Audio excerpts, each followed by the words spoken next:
মাগরিবের নামাজের পরে একটি আমল করলে 12 বছর ইবাদতের সওয়াব আল্লাহ তাআলা আপনার আমলনামায় দিয়ে দিবেন। 12 বছর ইবাদত করা এটা কি যাইতেই ব্যাপার? 12 বছর ইবাদত করা যে কতটা কষ্টের হতে পারে, আপনি যদি মাগরিবের নামাজের পরে যে আমলটি করলে আল্লাহ তাআলা আপনাকে 12 বছর ইবাদতের সওয়াব দিবেন, এটা আমার কথা নয়। নবীজি সাল্লাল্লাহু আলাইহি ওয়াসাল্লাম নিজে জানিয়ে দিয়েছেন। তিরমিজি শরীফের ভিতরে হাদিস এসেছে 435 নম্বর হাদিস। এছাড়াও ইবনে মাজাহ শরীফের ভিতরে হাদিস এসেছে মাগরিবের নামাজের পরে আমল করলে 12 বছর ইবাদতের সওয়াব। হযরত আবু হুরায়রা রাদিয়াল্লাহু আনহু থেকে হাদিসটি এসেছে। বিশেষ করে আমরা নামাজ অনেকেই পড়ি। এখন এটা যে আমলটা বলবো সেটা হচ্ছে নফল নামাজ। মাগরিবের নামাজের পরে আপনি নফল নামাজ পড়বেন। এখন নফল নামাজে কিন্তু অনেক ফায়দা রয়েছে। আপনি মনে করবেন ফরজ আদায় করলেই তো হয়ে যায়, ফরজ আদায় করলে হবে, কোনো সমস্যা নেই, আপনার ফরজিয়াত আদায় হয়ে গিয়েছে।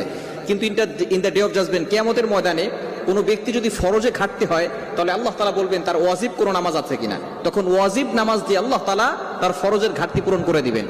এরপরে যদি ওয়াজিব নামাজ শেষ হয়ে যায়, তখন আল্লাহ তাআলা বলবেন তার বান্দার নফল নামাজ আছে কিনা, সুন্নত নামাজ আছে কিনা।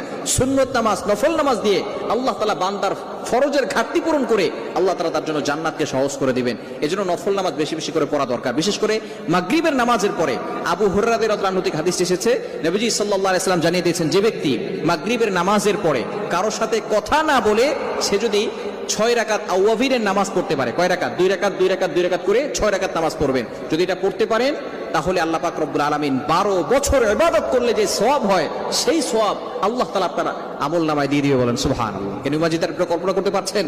12 বছর ইবাদত করা এটা কিন্তু সহজ বিষয় নয়। আল্লাহ পাক রব্বুল আলামিন মাত্র 6 রাকাত নামাজ পড়তে পারলেই আল্লাহ তাআলা আপনার আমলনামায় 12 বছর ইবাদতের সওয়াব দিয়ে দিবেন। কারোর সাথে কথা বলবেন না।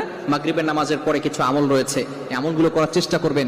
নামাজ আমরা পড়তে চাই না, অথচ নবীজি সাল্লাল্লাহু আলাইহি সাল্লাম জানিয়ে দিয়েছেন, আউয়ালু মা ইউহাসাবু বিহিল আবদু ইয়াওমাল কিয়ামাতিস সালাহ ওয়া on the day of resurrection the first prayer will be calculated.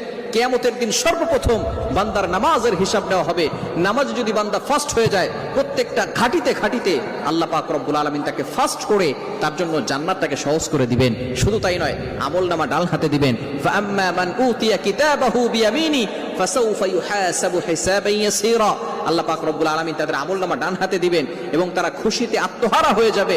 আল্লাহ পাক রব্বুল আলামিন তাদের জন্য জান্নাত সহজ করে দিবেন। এজন্য আসুন আমরা ফরজের পাশাপাশি সুন্নত অবশ্যই পড়ব, নফল পড়ার চেষ্টা করব, তাহাজ্জুদ পড়ার চেষ্টা করব।